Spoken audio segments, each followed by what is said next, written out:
Bonjour tout le monde et bienvenue sur la chaîne Math Inter. Dans cette vidéo, nous allons traiter la première série des exercices sur l'arithmétique dans N pour les élèves du tronc commun scientifique. Bien, dans le premier exercice, on vous donne deux entiers x et y, sachant que x est pair et y est impair, et on vous demande de déterminer la parité des entiers que vous avez ici, A, B, C, D et E. Alors, dans cet exercice, on va utiliser les propriétés des opérations sur les nombres pairs et impairs. Alors, nous rappelons que la somme ou la différence de deux entiers de même parité est pair, et la somme ou la différence de deux entiers de parité différente est impair. Voilà donc pour la somme et la différence. Pour le produit, un produit de plusieurs entiers est pair si l'un au moins des facteurs de ce produit est pair. Et un produit de plusieurs entiers est impair si seulement si tous les facteurs de ce produit sont impairs.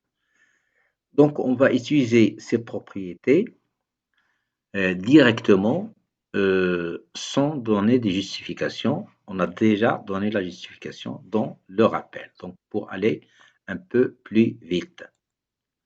Donc, d'après les propriétés qu'on vient de voir,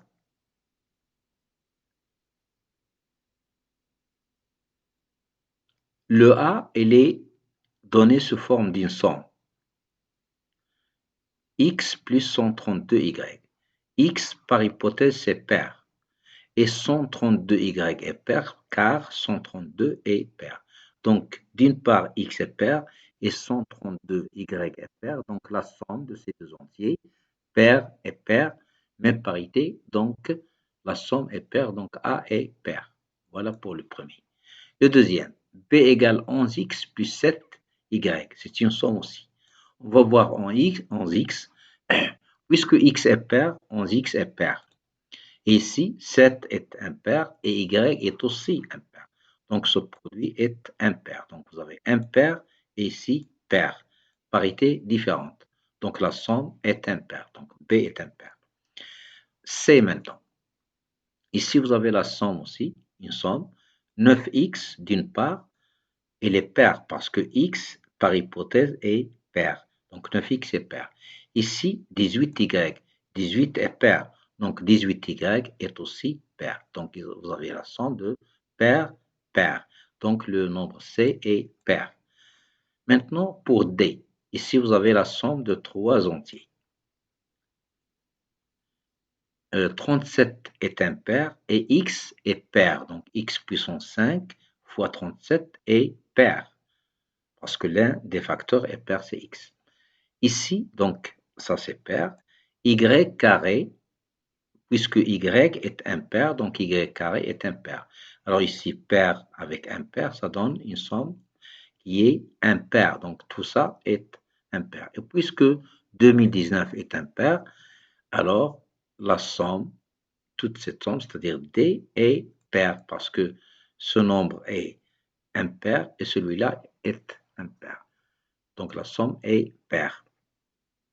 Voilà, donc D est pair. Pour le dernier, E est égal à x puissance 2019 plus 11xy carré plus 17. Voyons ces deux-là. X est pair, donc x puissance 2019 est pair. Et ici, x est pair, donc 11 fois x fois y carré est pair. Donc pair plus pair, ça donne un nombre pair. Et 17 est impair, donc la somme de ces trois entiers est impair. Voilà donc pour le premier exercice. Pour le deuxième exercice, alors, on vous demande de déterminer parmi les nombres suivants les multiples de 17. Bien. Alors, vous avez 340 et les autres nombres. Pour 340, on peut l'écrire sous la forme 340 est égal à 34 fois 10, c'est-à-dire 17 fois 2 fois 10, c'est-à-dire 17 fois 20. Donc, 340 s'écrit sous la forme 17K. Avec K, un entier, il est égal à 20. Donc, 340 est un multiple de 17. 39. Alors, 39 s'écrit 39 égale 34 plus 4. Et 34, c'est 17 fois 2 plus 4. Donc, c'est une manière de faire la division euclidienne. 39 est égal à 17 fois 2 plus 4. Donc, le reste de la division euclidienne de 39 par 17, c'est 4. Et 4, ce n'est pas 0. Donc, 39 n'est pas un multiple de 17. 51, alors s'écrit 17 fois 3. C'est simple à voir, on peut faire la division de toute façon. Et on peut dire alors que 51, c'est 17 fois k, avec le k égale 3. Donc, 51 est un multiple de 17 ou bien divisible par 17, c'est la même chose. Le 0, 0 s'écrit 17 fois 0, donc 0 est bien un multiple de 17. 187, il s'écrit 17 fois 11, donc 187 est un multiple de 17. 219, on peut faire la division euclidienne. Voilà, la division euclidienne donne 2019 égale 17 fois 118 plus 13. Donc, le reste de la division euclidienne de 2019 par 17, c'est 13, ce n'est pas 0. 13 est différent de 0. Donc, le nombre 2019 n'est pas un multiple de 17. Voilà donc pour l'exercice 2. Pour l'exercice 3, on a 3 questions indépendantes. Dans la première question, on doit montrer que le nombre A, qui égale 7k carré plus 21k plus 35, est un multiple de 7. K est un entier. Alors, c'est pas difficile. A égale 7k carré. Le 21 s'écrit 7 fois 3. Et le 35, c'est 7 fois 5. Donc, on peut factoriser par 7. Et on trouve que A égale 7 fois tout ce nombre qui est un entier. On peut l'appeler K'. Donc, c'est 7 fois K' avec K' en entier. Donc, A est bien un multiple de 7. Ici, on doit démontrer que le nombre B est pair avec K, un entier naturel. Alors, ici, vous avez 3 termes. Ici, on peut factoriser par 2 à l'intérieur. Donc, le nombre, ce terme devient comme ça. 8K s'écrit 2 fois 4 fois K. Et ce nombre, ça, on doit remarquer que K facteur de K plus 1, c'est le produit de 2 entiers consécutifs. Donc, l'un des deux est pair. Donc, ce produit est pair. Donc, voilà. Donc, le K facteur de K plus 1 est un nombre pair. Donc, on peut l'écrire sous la forme de K'. Alors, comme ça, on va trouver que tout ce nombre s'écrit B égale, ici, on a déjà écrit, on a factorisé par 2, ça donne à l'extérieur 4, c'est-à-dire 2 fois 2. Pour le 8, c'est 2 fois 4. Et pour ce nombre, c'est 2K'. Donc, la nouvelle écriture, c'est ça. B égale 2 fois 2 fois K moins 6 au carré, plus 2 fois 4 fois K, plus 2K'. Donc, on peut factoriser par 2. Et on trouve 2 facteurs de tout ce nombre qu'on peut appeler K seconde, et c'est un entier. Donc, le nombre B, puisqu'il s'écrit sous la forme 2 fois un entier, qui est K seconde, donc B est un nombre pair. Maintenant, pour C, on doit démontrer qu'il est divisible par 4. Alors, le C contient 3 termes. Celui-là, on peut factoriser à l'intérieur par 2, Et le carré donne 4. Voilà ce qu'on va trouver ici. Ici, vous avez le 4 déjà. Et pour ce nombre, on doit remarquer aussi que c'est le produit de deux entiers consécutifs. K-1 d'abord et K ensuite. Donc, on a ici un produit de deux entiers consécutifs. Donc, comme on a déjà dit ça avant, K facteur de K-1 est un entier pair. Donc, ce nombre peut s'écrire sous la forme de K'. Donc, si on revient à C, on va trouver que c'est 4 fois 2K moins 5 au carré, plus 4K, plus ici 2K' le tout au carré, ce qui donne ici 4K' carré. Donc, vous avez le 4 partout, donc on peut factoriser par 4. Donc, le C s'écrit 4 fois K secondes, avec K secondes, c'est tout ça. Et c'est un entier. Donc, le nombre C est bien divisible par 4. Donc, c'est ça pour le troisième exercice. Dans l'exercice 4, on parle de carré parfait. Alors, un entier est un carré parfait si et seulement si c'est le carré d'un autre entier naturel. Par exemple, 49 est un carré parfait parce que 49 égale 7 au carré. C'est tout. Alors, on vous demande de démontrer dans la première question que ces nombres sont des carrés parfaits. Ici, la même question. Ici, on se demande si 15 est parfait. Et on vous demande dans la quatrième question de démontrer que cet entier n'est pas un carré parfait. Donc, on va essayer de voir ça.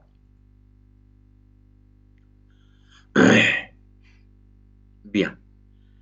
Alors, les nombres proposés sont-ils des carrés parfaits? On doit démontrer qu'ils sont des carrés parfaits. 81, c'est 9 au carré, c'est terminé. 127, c'est 11. 121, c'est 11 au carré. 169, c'est 13 au carré. 196 fois 49, alors 196, c'est 14 au carré. Et 49, c'est 7 au carré. Donc, tout ça s'écrit 14 fois 7 au carré. Donc, c'est bien un carré parfait. 225 fois 10, 17 puissance 10. 225, c'est 15 au carré. Et 17 puissance 10 s'écrit encore 17 puissance 5, le tout puissance 2. Donc, on peut écrire ce nombre comme ça. Donc, c'est un carré parfait. Et puis, pour ce nombre, celui-là, on peut voir que c'est ce nombre s'écrit. Alors, c'est 1 166 400. On peut l'écrire 11 664 fois 10 au carré. Pour 10 au carré, il n'y a pas de problème. On a déjà écrit le 100 sous forme d'un carré. Alors, ici, on va chercher la décomposition facteur premier de ce nombre. Bon, si on fait la division, bien la décomposition, on trouve ça. 2 puissance 4 fois 3 puissance 6, c'est bien, on peut mettre un carré ici. 2 puissance 2 fois 3 puissance 3, le tout au carré. Donc, ce nombre s'écrit aussi sous la forme d'un carré. Le voilà. Maintenant, on passe à la deuxième question. 9K carré plus 12K plus 4. Alors, ce n'est qu'une identité remarquable, c'est 3K plus 2, 3K plus 2, le tout carré. Donc, c'est un carré parfait. Bien, maintenant, on va voir comment démontrer qu'un entier n'est pas un carré parfait. Alors, vous avez ici une méthode pour démontrer qu'un nombre n'est pas un carré parfait. Il suffit de démontrer que ce nombre est strictement compris entre deux carrés parfaits successifs ou bien consécutifs. Alors, on va donc répondre à la troisième question. Est-ce que 15 est un carré parfait? Non, parce qu'on peut remarquer que 15 est situé entre 9 et 16. Et 9, c'est un carré parfait, c'est 3 au carré. Et 16, c'est 4 au carré, donc 15 est compris strictement entre deux carrés parfaits consécutifs. 3 au carré et 4 au carré sont consécutifs. Des carrés consécutifs. Donc 15 n'est pas un carré parfait. Maintenant, voyons la quatrième question. B égale 9k carré plus 12k plus 5. Est-ce que c'est un carré parfait? On va démontrer que c'est non. On va démontrer que ce nombre B est euh, euh, compris strictement entre deux carrés parfaits consécutifs. Alors, ici, on calcule 3k plus 2 au carré, on trouve 9k carré plus 12k plus 4. Alors, on voit clairement que ce nombre est strictement inférieur à B, parce que les deux contiennent 9k carré et 12k, mais ici, le B contient 5 et celui-là contient 4, puisque 4 est inférieur à 5. Alors, B est supérieur à 3k plus 2 au carré. Maintenant, si on calcule le carré consécutif de celui-là, c'est-à-dire 3k plus 3 au carré, 3k plus 2 plus 1, ça donne 3k plus 3 au carré. On va calculer ce carré. On trouve 9k carré plus 18k plus 9. Donc, il est clair que ce nombre est plus grand que B parce que les deux contiennent 9k carré, mais celui-là il contient 18k qui est plus grand que 12k et contient 9 qui est plus grand que 5. Donc B est strictement compris entre deux carrés parfaits consécutifs qui sont 3k plus 2 au carré et 3k plus 3, c'est-à-dire 3k plus 2 plus 1 au carré. Donc B n'est pas un carré parfait. Voilà donc pour l'exercice numéro 4. Alors pour l'exercice 5, on continue avec les carrés parfaits. On vous donne ici un entier naturel. On vous demande dans la première question de montrer que les nombres suivants, A, B, C, D jusqu'à F, sont des carrés parfaits. Dans la deuxième question, on vous demande de démontrer que les nombres G et H ne sont pas des carrés parfaits. Et à la fin, la troisième question, on vous demande de démontrer que C est un carré parfait. Bien, alors on va voir la solution de cet exercice, on va la discuter. Bon, pour la première question, le A, c'est n carré plus 4. N plus 4, c'est une identité remarquable, c'est n plus 2 au carré, donc A est un carré parfait. Le B, c'est 4n carré plus 4n plus 1, c'est 2n plus 1 au carré. La même chose, B est un carré parfait. Le C, c'est 9n carré plus 6n plus 1, c'est 3n plus 1 au carré, donc c'est une identité aussi, donc C est un carré parfait. Bien, le D. Le D, c'est n carré fois n carré plus 2 plus 1. Alors, il faut développer et on trouve n puissance 4 plus 2n carré plus 1. Alors là aussi, maintenant, on voit que c'est une identité remarquable, c'est n carré plus 1, le tout au carré, donc D est un carré parfait. Alors ici, vous avez 3n, facteur de 3n plus 4 plus 4. Si on développe, on trouve 3n, le tout au carré, plus 2 fois 3n plus 2 au carré. Et c'est bien une autre identité, c'est 3n plus 2, le tout au carré. Donc E est un carré parfait parce que c'est écrit sous la forme d'un carré. Maintenant, vous avez F qui est n, facteur de n plus 1, facteur de n plus 2, facteur de n plus 3 plus 1. Alors, ici, on peut écrire ce nombre sous la forme n. Vous voyez le n, le premier, on le laisse dans sa position et on déplace le nombre n plus 3 ici, après le n. Donc, ça devient n fois n plus 3 fois n plus 1 fois n plus 2. Donc, on a déplacé le n plus 3 ici au deuxième rang après n. Donc, on va trouver ça comme ça. Alors, le n fois n plus 3, s'écrit n carré plus 3n, le voilà. Et celui-là, n plus 1 fois n plus 2, on le développe et on trouve n carré plus 2n plus n, ça fait plus 3n, et plus 1 fois 2, c'est-à-dire plus 2.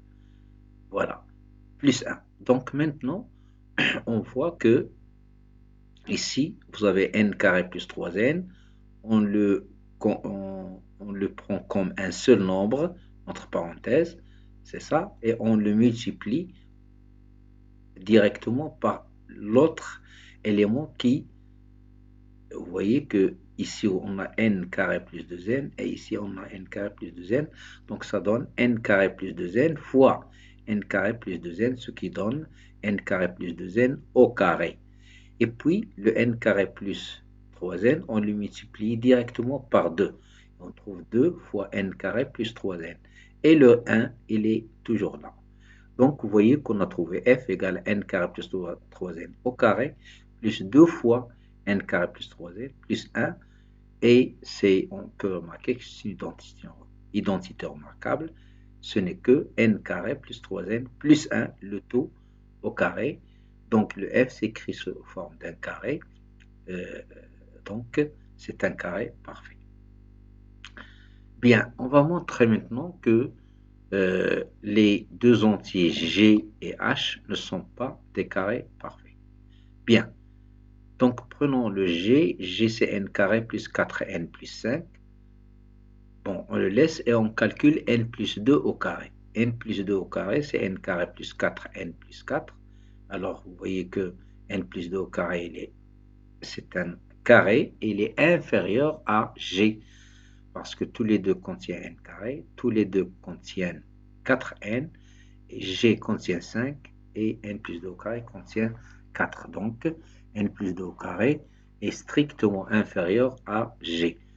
Si on calcule le carré suivant de celui-là, c'est-à-dire n plus 2 plus 1, le tout au carré, c'est-à-dire n plus 3 au carré, on trouve que c'est n carré plus 6n plus 9, et ce nombre est plus grand que g. Comparé, n carré, se trouve ici et là. Ici, vous avez 4n, ici 6n, c'est plus grand. Ici, vous avez 9, ici, vous avez 5, c'est plus grand.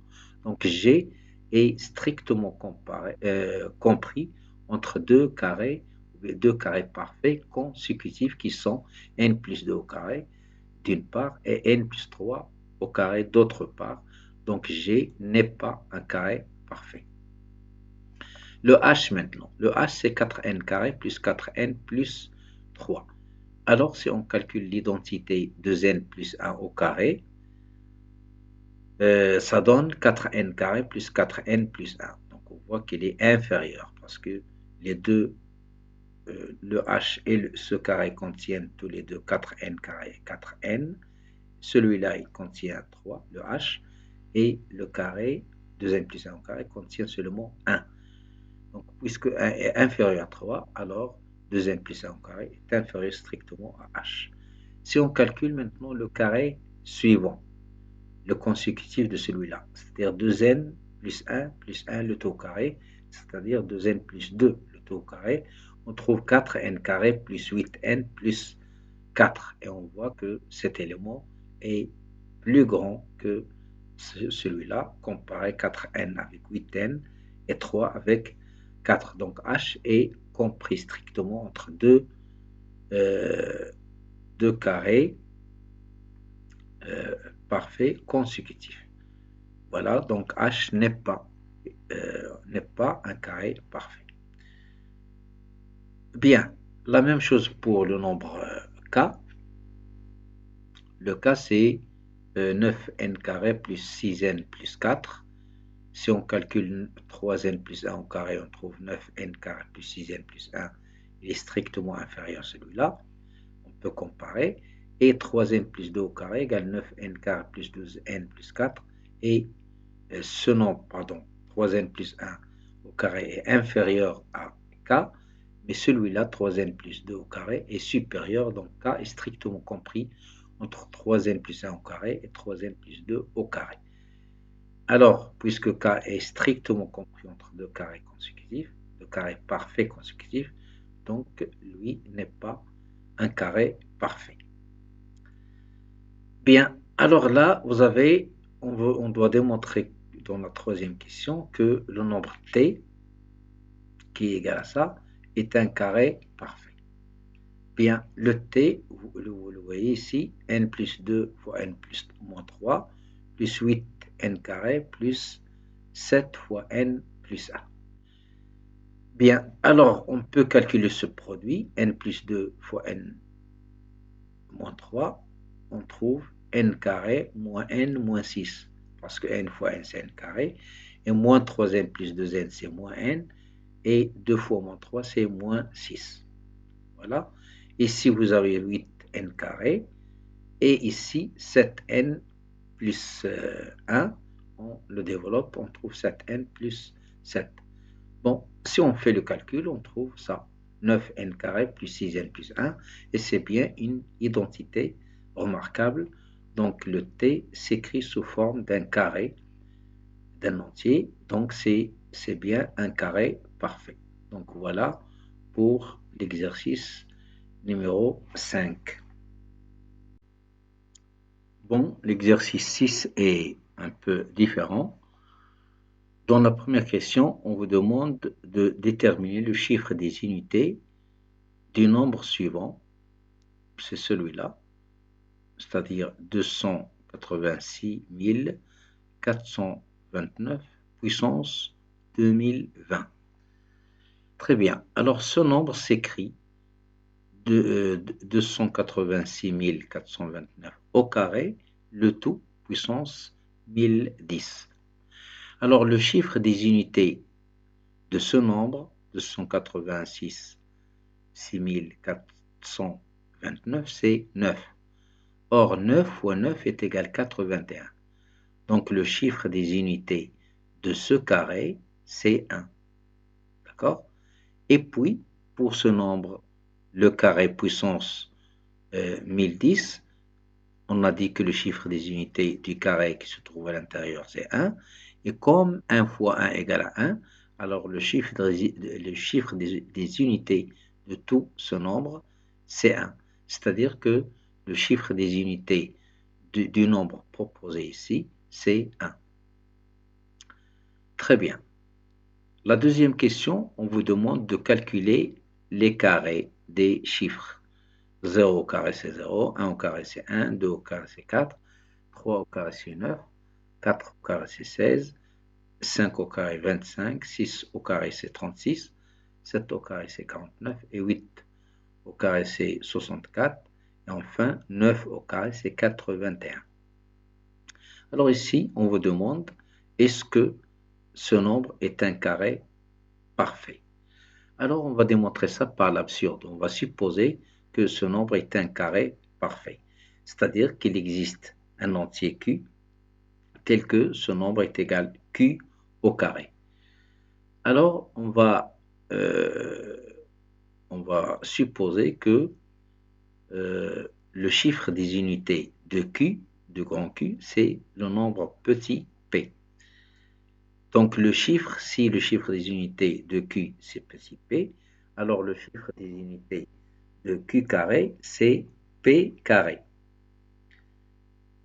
Or, ici vous voyez que le p carré, normalement ça doit être égal à 2.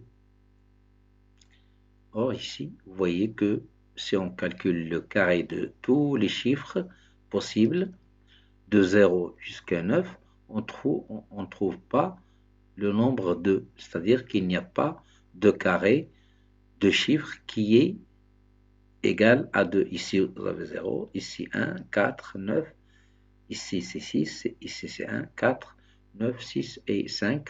Donc il n'y a pas de chiffre dont le carré égale à 2.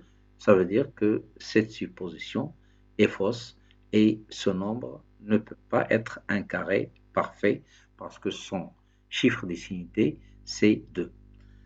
Dans la quatrième question, on vous demande une condition nécessaire pour qu'un entier soit un carré parfait.